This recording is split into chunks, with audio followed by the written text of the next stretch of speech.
In today's video, I'm going to teach you how to set up Klaviyo Signup form.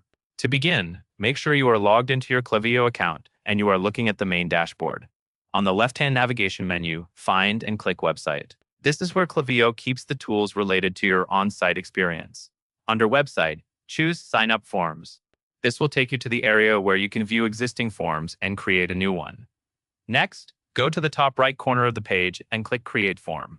This starts the setup process and opens the template library. Here, you will select a template to use as your starting point. Choose a template that fits your goal, such as a simple email capture template like Collect Emails. Templates save time because they already include a basic layout and the most common fields.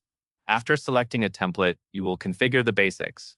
First, name your form. This name is mainly for internal organization, so choose something clear that helps you recognize it later, especially if you plan to create multiple forms for different campaigns or pages. Then choose the list where new subscribers will be added. For example, you might select a general newsletter list. This is important because it determines where contacts will be stored and which email flows can be triggered for them.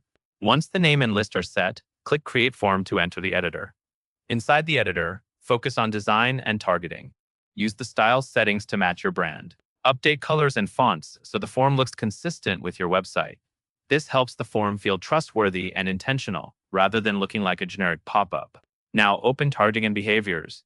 This is where you decide when the form appears. You can set it to show on exit intent, which displays when someone is about to leave, or you can show it after a short delay, such as 5 seconds. Choose the option that best matches how you want to engage visitors.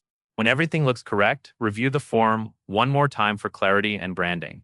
Then click Publish in the top right. Publishing makes the form live on your site. That covers everything you need to know.